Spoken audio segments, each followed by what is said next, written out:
Youth Congress fund വിവാദത്തിൽ Kannur DCC general secretary KC Vijayan രാജിവെച്ചു. KC Vijayan ആരോപണം ഉന്നയിക്കുന്ന ശബ്ദ സന്ദേശം പുറത്തുവന്നിരുന്നു. ആരോപണം ഉന്നയിച്ചതിന് പ്രതികാരമായി അപമാനിക്കുന്നുവെന്ന് KC വിജയൻ. വിവരങ്ങളുമായി ഇപ്പോൾ സന്തോഷ് ചേരുന്നുണ്ട്. സന്തോഷ്, നമ്മളിപ്പോൾ കോൺഗ്രസിനുള്ളിലെ ഈ ശബ്ദ സന്ദേശ വിവാദങ്ങളൊക്കെ ഇപ്പോൾ തുടർന്നുകൊണ്ടിരിക്കുകയാണ്. അങ്ങനെയുള്ളൊരു സാഹചര്യത്തിലാണ് ഇപ്പോൾ KC വിജയന്റെയും ഈ ശബ്ദ സന്ദേശം പുറത്തു വരുന്നത്. നേരത്തെ തന്നെ ഇപ്പോൾ വയനാടുമായി ബന്ധപ്പെട്ട് തന്നെ ഫണ്ട് തട്ടിപ്പിൽ ഒരുപാട് വിവാദങ്ങൾ ഉണ്ടാകുന്ന ഒരു സാഹചര്യത്തിലാണ്. അതേ സമാനമായ സാഹചര്യം തന്നെയാണ് ഇപ്പോൾ കണ്ണൂരിൽ ഈ യൂത്ത് കോൺഗ്രസ് ഫണ്ട് തട്ടിപ്പ് വിവാദമായി ഉണ്ടായിരിക്കുന്നത്. എന്തൊക്കെയാണ് ഇതുമായി ബന്ധപ്പെട്ട കൂടുതൽ വിവരങ്ങൾ?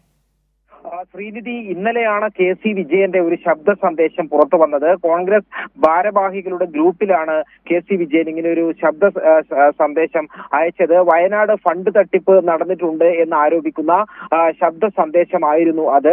ആ ശബ്ദ സന്ദേശം പുറത്തു വന്നതിന് പിന്നാലെ യൂത്ത് കോൺഗ്രസ് നേതാക്കൾ, ജില്ലാ പ്രസിഡന്റ് ഉൾപ്പെടെയുള്ളവർ തുടർച്ചയായി അപമാനിക്കുന്നു, സമൂഹ മാധ്യമങ്ങൾ വഴി അധിക്ഷേപിക്കുന്നു എന്നാണ് ഇപ്പോൾ ഈ KC വിജയൻ KPCC പ്രസിഡന്റിന് അയച്ച രാജിക്കത്തിൽ ഇപ്പോൾ ചൂണ്ടിക്കാട്ടുന്നത്. അതുകൊണ്ട് തന്നെ ഇത്രയും വർഷത്തെ 57 വർഷത്തെ കോൺഗ്രസ് പ്രവർത്തനം അവസാനിപ്പിച്ച് രാജിവെക്കുകയാണ് എന്നുള്ളതാണ് KPCC അധ്യക്ഷൻ അയച്ച ഈ രാജിക്കത്തിൽ KC വിജയൻ പറയുന്നത്. ഈ ശബ്ദ സന്ദേശം ഇന്നലെ KC വിജയന്റെ ശബ്ദ സന്ദേശം കോൺഗ്രസിന്റെ ഭാരവാഹി ഉൾപ്പെടുന്ന ഗ്രൂപ്പിലാണ് ഇന്നലെ വന്നത്. യൂത്ത് കോൺഗ്രസിന്റെ കണ്ണൂർ ജില്ലാ പ്രസിഡന്റ് വിജിൻ മോഹൻ ഉൾപ്പെടെയുള്ളവർക്കെതിരെയായിരുന്നു ആരോപണം. കണ്ണൂരിൽ നിന്നും പിരിച്ച ഫണ്ട് എത്രയാണെന്ന് അറിയാമെന്നും കണക്ക് പറയിക്കും എന്നുമായിരുന്നു ഈ KC വിജയന്റെ ശബ്ദ സന്ദേശം. അതിന് പിന്നാലെ യൂത്ത് കോൺഗ്രസിന്റെ നേതൃത്വം ഈ വിജിൻ മോഹൻ ഉൾപ്പെടെയുള്ളവർ KC വിജയനെതിരെ ശക്തമായ ഈ കടന്നാക്രമണം നടത്തിയത്. സമൂഹ മാധ്യമങ്ങളിൽ ഉൾപ്പെടെ അത്തരത്തിലുള്ള ഫേസ്ബുക്ക് പോസ്റ്റ് ഉൾപ്പെടെ ഉണ്ടായിരുന്നു. ഏതായാലും ഈ കാര്യങ്ങൾ ഉൾപ്പെടെ ചൂണ്ടിക്കാട്ടിക്കൊണ്ടാണ് KC വിജയൻ ഇപ്പോൾ രാജിക്കത്ത് KPCC അധ്യക്ഷന് അയച്ചിരിക്കുന്നത്.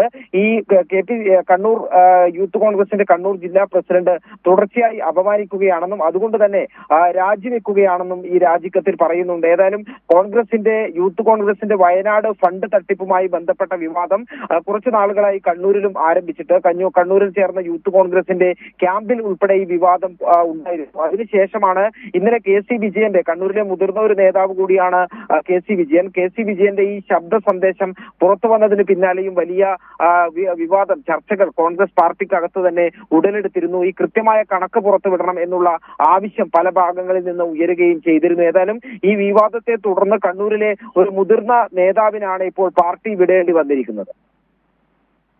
ശരി, സന്തോഷ് പറഞ്ഞതുപോലെ തന്നെ യൂത്ത് കോൺഗ്രസ് ഫണ്ട് വിവാദത്തിൽ ഒരുപാട് പൊട്ടിത്തെറികൾ ഇപ്പോൾ കോൺഗ്രസിൽ നടക്കുന്നുണ്ട്. അങ്ങനെയുള്ള ഒരു സാഹചര്യത്തിലാണ് Kannur DCC general secretary KC Vijayan രാജിവെച്ചത്. KC വിജയന്റെ ആരോപണം ഉന്നയിക്കുന്ന ശബ്ദ സന്ദേശം ഇന്നലെ പുറത്തു വന്നിരുന്നു. ആരോപണം ഉന്നയിച്ചതിന് പ്രതികാരമായി അപമാനിക്കുന്നുവെന്നും KC വിജയൻ പറയുന്നുണ്ട്. സന്തോഷാണ് വിവരങ്ങൾ നൽകിയത്.